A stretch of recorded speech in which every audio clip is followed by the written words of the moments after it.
সূরা আল মুজাম্মিল। রহমান রহিম আল্লাহ তাআলার নামে।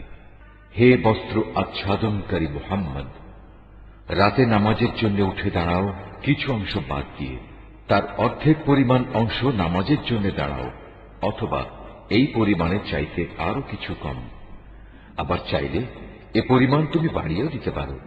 আর তুমি কোরআন তেলাওয়াত করো থেমে থেমে। মনে রেখো, অচিরেই আমি তোমার উপর একটি ভারী গুরুত্বপূর্ণ বাণী সদৃশ্য কিছু রাখতে যাচ্ছি। বস্তুত রাতে বিছানা ত্যাগ আত্মসংযমের জন্য বেশি কার্যকর পন্থা। তাছাড়া এ সময়ে কোরআন পাঠেরও যথার্থ সুবিধা থাকে বেশি, কেননা দিনের বেলায় তোমার থাকে প্রচুর কর্মব্যস্ততা।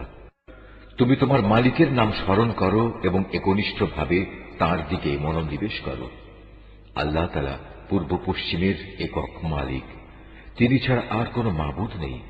অতএব তাঁকেই তুমি অভিভাবক হিসেবে গ্রহণ করো। এর নির্বোধ লোকেরা তোমার সম্পর্কে যেসব কথাবার্তা বলে তাতে কান না দিয়ে বরং তুমি ধৈর্য ধারণ করো এবং সুন্দরভাবে তাদের কাছ থেকে দূরে সরে এসো। আর সহায় সম্পদের অধিকারী এই মিথ্যাবাদীদের সাথে ফয়সালার ব্যাপারটা তুমি আমাকে ছেড়ে দাও এবং কিছুদিনের জন্য তুমি তাদের অবকাশ দিয়ে রাখো। নিশ্চয়ই আমার কাছে এ পাপীদের পাকড়াও করার জন্য শেকল আছে, আছে আযাব দেওয়ার জন্য জাহান্নাম। তাদের জন্য আরো রয়েছে গলায় আটকে যাবে এমন ধরনের খাবার ও যন্ত্রণা দেবে এমন ধরনের আযাব। এই ঘটনা সেদিন ঘটবে যেদিন পৃথিবী ও তার উপর অবস্থিত পাহাড়সমূহ সব প্রকম্পিত হতে থাকবে এবং পাহাড়সমূহের অবস্থা হবে বিক্ষিপ্তভাবে ছড়িয়ে থাকা কতিপয় বালুকা স্তূপের ন্যায়। আমি তোমাদের কাছে তোমাদের কাজকর্মের সাক্ষ্যদাতা হিসেবে একজন রসূল পাঠিয়েছি। ঠিক এমনই একজন রসূল আমি ফেরাউনের কাছেও পাঠিয়েছিলাম। অতঃপর ফেরাউন আমার পাঠানো রসূলকে অমান্য করল।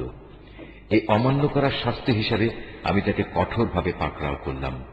আজ যদি তোমরাও সেদিনকে অস্বীকার করো, তাহলে আল্লাহর আযাব থেকে বলো কিভাবে তোমরা বাঁচতে পারবে, যেদিন অবস্থার ভয়াবহতা অল্প বয়স্ক কিশোর বালকদেরও বৃদ্ধ বানিয়ে দেবে।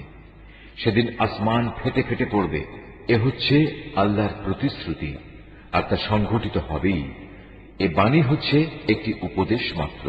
কোন ব্যক্তি চাইলে এর মাধ্যমে সহজেই নিজের মালিকের দিকে যাওয়ার একটা রাস্তা গ্রহণ করে নিতে পারে। হে নবী, তোমার মালিক একথা জানেন তুমি ইবাদতের জন্য কখনো রাতের 2/3 কখনো অর্ধেক অংশ, আবার কখনো 1/3 দাঁড়িয়ে থাকো। তোমার সাথে তোমার সাথীদের এক দলও এমনটি করে। মূলত রাত দিনের এই হিসাব তো আল্লাহ তাআলাই ঠিক করে রাখেন। তিনি এও জানেন তোমরা এর সঠিক হিসাব করতে সক্ষম হবে না। তাই আল্লাহ তাআলা এ ব্যাপারে তোমাদের উপর ক্ষমাপরায়ণ হয়েছেন। অতএব এখন থেকে কোরআনের যে পরিমাণ অংশ তেলাওয়াত করা তোমাদের জন্য সহজ, ততটুকুই তোমরা তেলাওয়াত করো। তিনি আল্লাহ তাআলা তোমাদের অবস্থা জানেন। তোমাদের ভেতর কেউ কেউ অসুস্থ হয়ে পড়তে পারে, আবার কেউ কেউ আল্লাহর দেয়া অনুগ্রহ জীবিকা সন্ধানের উদ্দেশ্যে সফরে বের হতে পারে। আবার একদল লোক আল্লাহর পথে যুদ্ধে নিয়োজিত হবে। তাই এ পরিপ্রেক্ষিতে তার যেটুকু অংশ পড়া তোমাদের জন্য সহজ, ততটুকুই তোমরা পড়ো। তোমরা নামাজ প্রতিষ্ঠা করো, মাল সম্পদের যাকাত আদায় করো এবং দান করার মাধ্যমে আল্লাহকে উত্তম ঋণ দিতে থাকো। মনে রাখবে, যা কিছু ভালো ও উত্তম কাজ তোমরা আগে ভাগেই নিজেদের জন্য আল্লাহর কাছে পাঠিয়ে রাখবে, তাই তোমরা আল্লাহর কাছে সংরক্ষিত দেখতে পাবে। পুরস্কার ও এর বর্ধিত পরিমাণ হিসেবে তা হবে অতি উত্তম। তারপর নিজেদের গুনাহ খাতার জন্য আল্লাহর কাছে ক্ষমা প্রার্থনা করো। নিঃসন্দেহে আল্লাহ তাআলা অতীব দয়ালু ও অধিক ক্ষমাশীল।